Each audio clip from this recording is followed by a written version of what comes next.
On va vous emmener à Saint-Germain-des-Prés, le quartier des écrivains et des artistes du jazz, de la fête. Initialement, Saint-Germain abrite des adresses qui font rêver, mais toujours cultes et légendaires, comme le Café de Flore, le Lutetia, les Deux Magots. Eh bien, nous nous sommes retrouvés avec des guides de luxe amoureux de ce quartier, Ariel Dombal, mais aussi Dany Briand. C'est un reportage de Julie Ormand.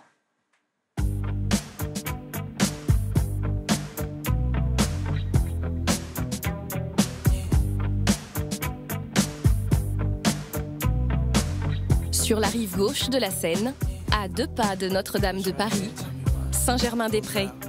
Un minuscule quartier d'1 km² seulement, mais à la renommée mondiale.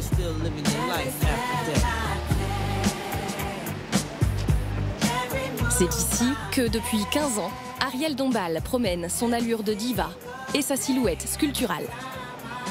Le sac à main est plus couvert que moi, mais le sac à main est en fausse fourrure. Tandis que la Ariel, c'est la vraie. L'irremplaçable chanteuse est même devenue la reine de son quartier, jusque dans les galeries d'art. Me voilà. Reine des galeries et des librairies.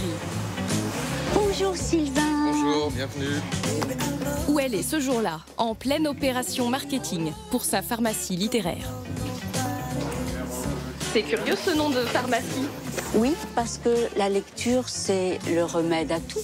Et dans cette boîte, on trouve mon dernier album et mon parfum, Le secret d'Ariel. Il y a aussi la poésie de ma grand-mère, Managaro Dombal, Images. Et j'ai une adoration pour sa poésie. Amoureuse de son quartier, Ariel Dombal pousse parfois la flânerie jusqu'au jardin du Luxembourg. Regardez, alors il y a les joggers. Bravo!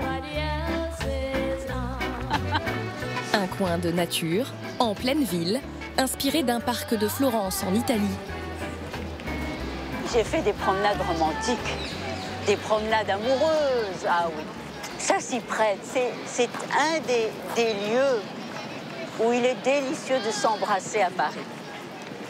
Au pied d'un marronnier, en haut des marches, près des balustrades, des baisers.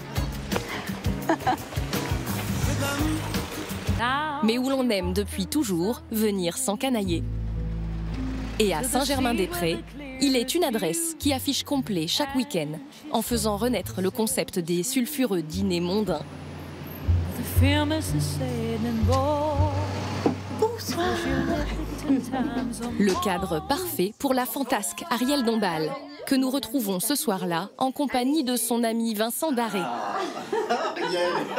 Styliste, décorateur et ancien bras droit de Karl Lagerfeld. Les filles, nous passons par ici. Les deux compères sont des habitués des soirées débridées du La Pérouse et de ses petites alcôves privées. Cette petite alcôve est très mignonne. Qui, depuis le XVIIIe siècle, lui ont donné la réputation de restaurant coquin de Saint-Germain. Et moi, je me rappelle d'un dîner ici avec Édouard Baird aussi, qui était très drôle, où il a dansé autour de la table et tout. Mais oui, c'est... Parce que c'est un endroit où, en fait, on est enfermé dans ses salons, Mais et là, on peut faire tout ce qu'on veut. c'est charmant. C'est-à-dire, Vincent, on est curieux. Mais, écoutez, nous, on ne fait pas de galipette, hein, je vous le dis tout de suite, ce n'est pas notre genre. Yummy, yummy.